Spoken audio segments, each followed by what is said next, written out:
Wala pa mga ligman.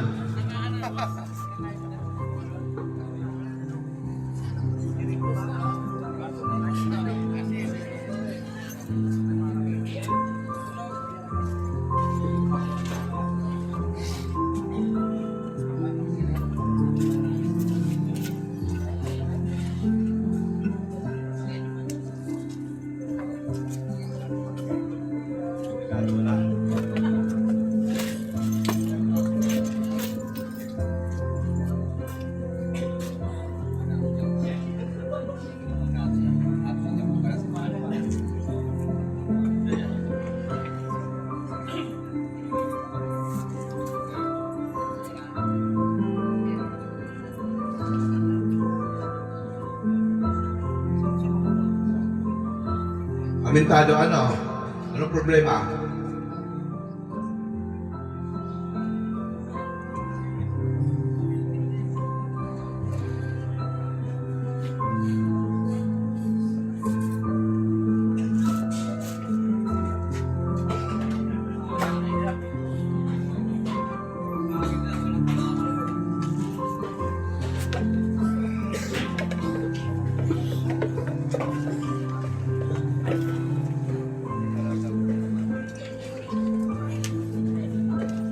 Pakiusap ko lang sa mga ligman. Dapat tayo yung mauna dito sa pila, ha? Dapat mauna tayo para yung mga tao natin, ma-check natin kung nandito na lahat.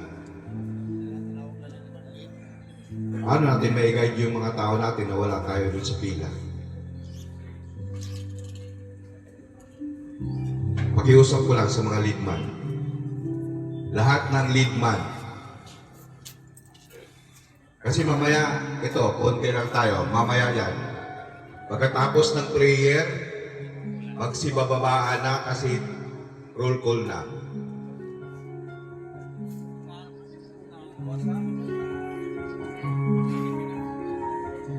Alalahanin nyo, January ngayon, starting na ng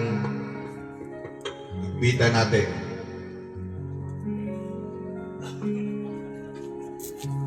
Masitsahan tayo, ha? Kapag nagbaba ng memo yung opisina, masitsahan tayo. Huwag na tayong magagalit. Kasi kagagawan din naman natin. Hindi naman mangyayari sa atin yan kung hindi ginagawa natin. Diba, mga kasama? Hindi kayo madidisgrasya kung hindi dahil sa pababayaan nyo sa mga sarili nyo. Kulang kayo sa safety. Lagi nating sinasabi na safety first, pero nasa ng safety? Nasa huli. Kung kailan may nangyari na, sana kayo maging aware na ganito pala ang gagawin para hindi madisgrasya. Karamihan sa inyo ang titigas ng ulo. Karamihan sa inyo may sariling mundo. Pag pinagsabihan, nagagalit.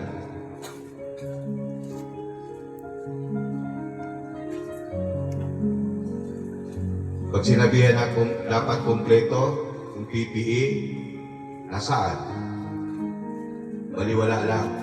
Kasi okay lang naman.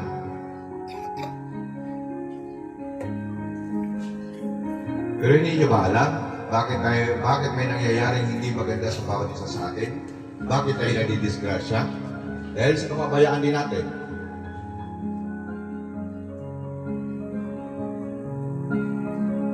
Sana lang, lahat ng sinasabi namin, itanim nyo sa isip, sa puso, lalong-lalo na sa alimpatakan nyo. Intindihin nyo. Huwag na huwag nyo kalimutan, huwag na huwag nyo kaligtaan yung kaligtasan ng bawat isa sa atin. Kasi ang daming umaasa sa atin. Hahayaan ba natin na uwi na yung diretso yung dalawang paa?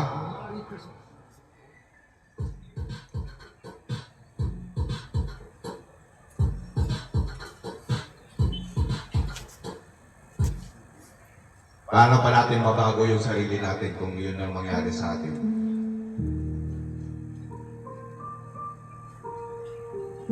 Wala pa rin pagbabago eh. Naririnig na yung bill, pero nasaan? Nasa mga barracks pa. Mas nauuna pa yung nasa tayuman. Kasi nasa staging. Ilang hakbang lang yun pababa. Hindi pa rin magawa.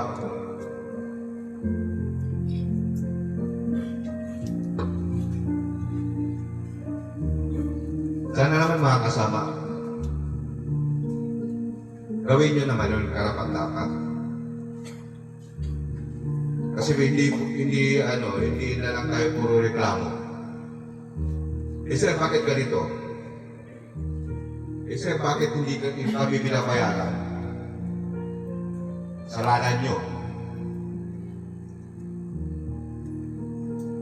Sir, hindi ako naka-out ng kasalanan nyo.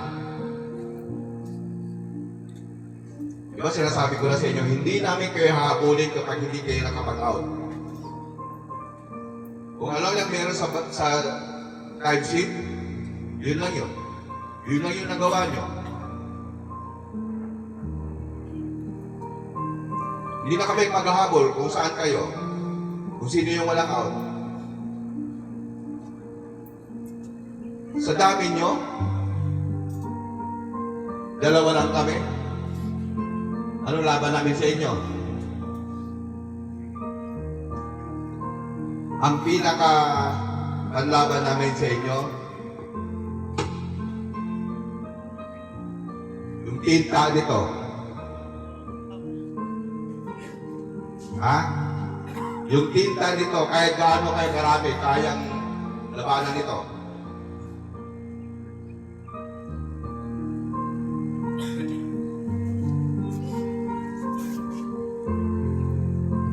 Di ba dapat sa umaga good vibes tayo? Pero wala eh. Paano tayo maging good vibes kung yan lagi yung habit nyo?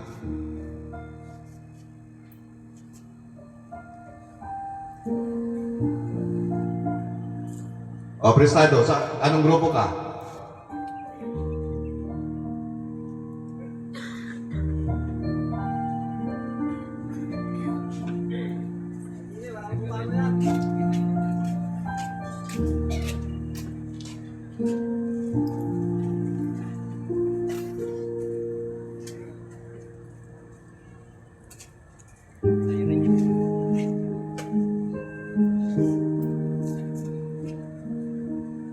Tandaan nyo ha, siguro naman mga leadman, alam nyo kung sino yung mga tao nyo.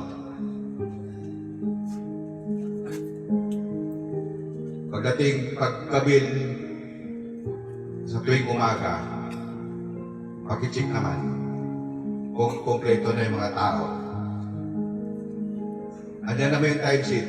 Kung sino yung nakain, yun lang yung nandito. Yung hindi nakain, wala. Absent.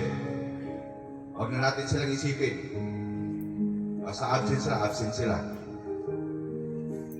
Yung asikasuhin lang natin, yun nandito.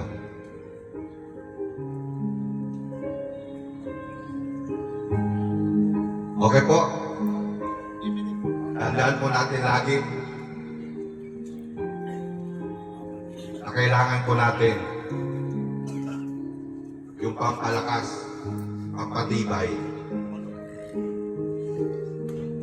Hindi lang yung cobra. Kasi ang cobra pampatagal ng lakas. Tandaan nyo yan mga kasama. Hindi porket sinasabing energy drink, makalagdag ng energy yan. Energy drink dahil tatanggalin yung energy nyo. Ha? Yung mahilig uminom dito, umaga pa lang naka-cobra na. Tandaan nyo, saan kayo dadali ng cobra?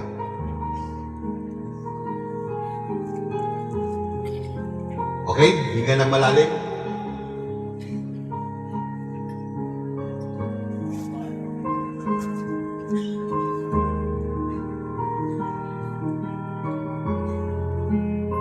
Mga kasama, isipin natin yung mga nagdaang araw. Alalahanin natin yung mga nagdaang araw kung ano nangyari sa buhay natin. Lalong-lalo na noong 2025. Isipin natin yung maganda at hindi magandang nangyari sa atin.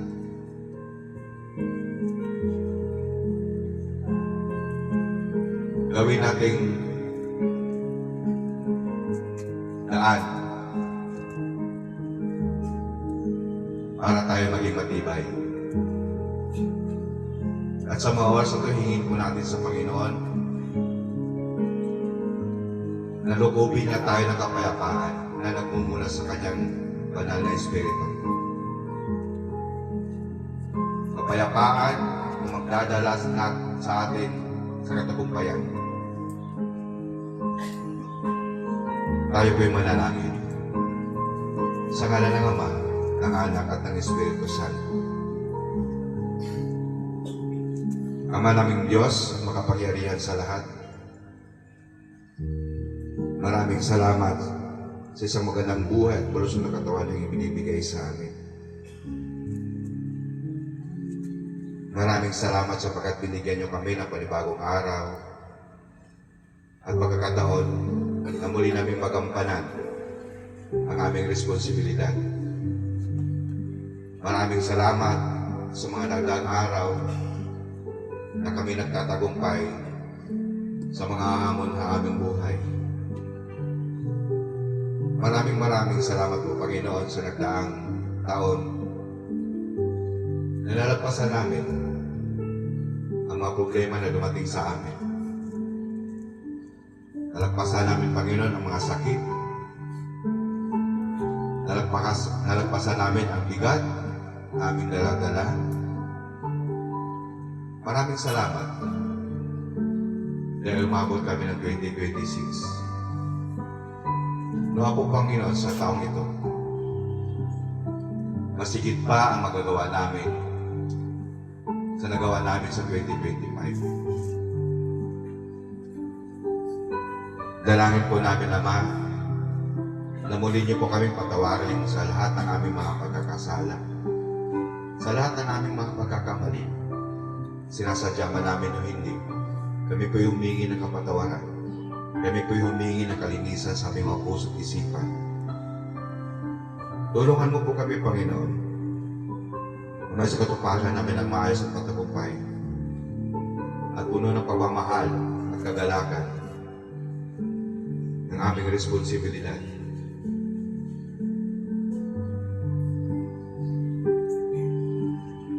Ipinagkatiwala po namin sa inyo lahat, Panginoon. Sa iyo po namin iniiwan ang bigat, ang problema, ang pagsubok. Dahil sabi mo nga sa iyong mga salita, kayo po ang makipaglaban para sa amin.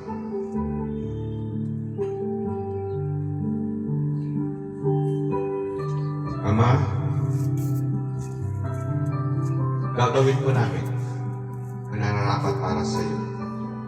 Gagawin po namin, Ama, para masunod ka. Para masunod ang nais mo para sa amin.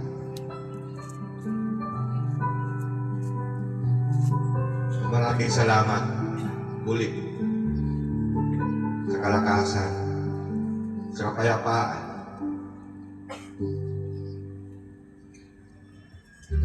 sa proteksyon, Panginoon, na binibigay mo sa amin. Maraming salamat.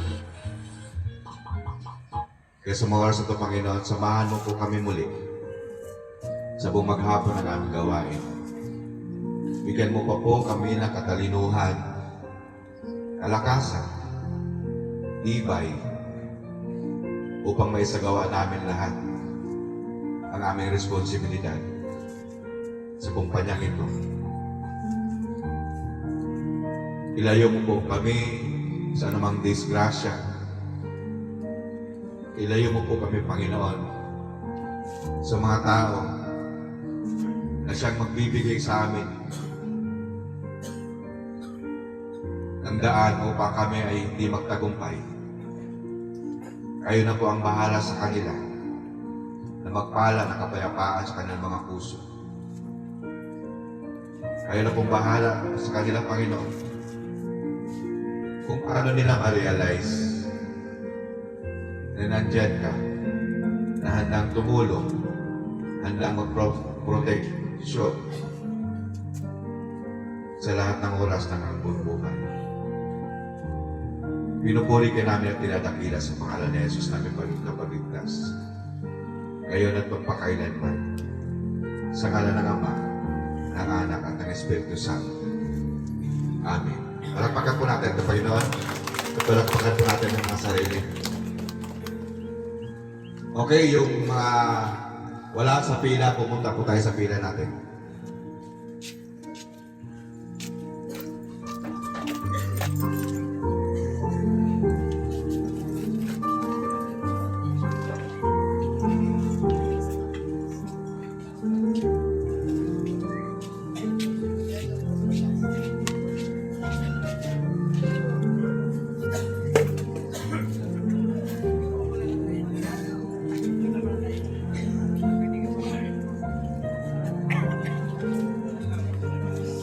Sa iyong pagbabalik.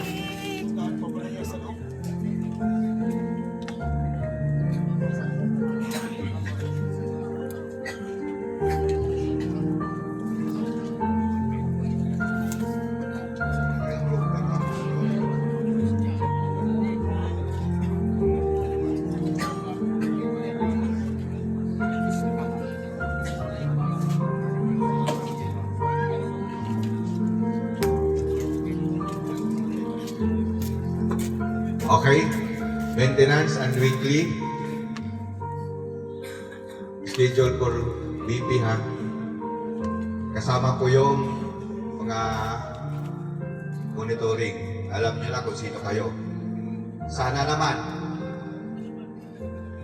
magpa-BP kayo, lalong-lalo na yung mga may monitoring. Kasi kung ano mang may mangyari sa inyo doon sa site, bahala na kayo sa buhay nyo kung ayaw nyo kumatin. Ha? Gusto nyo ba yun? Yung mga monitoring?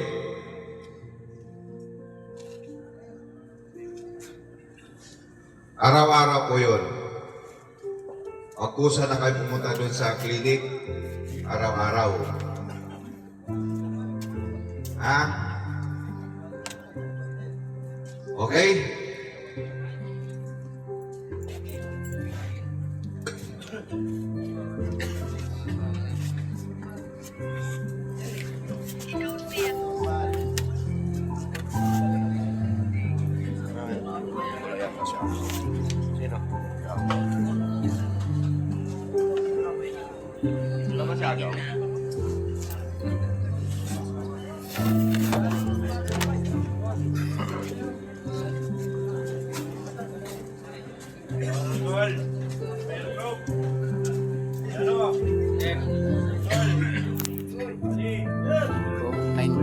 Oh, 19 minutes. Isa. Isa.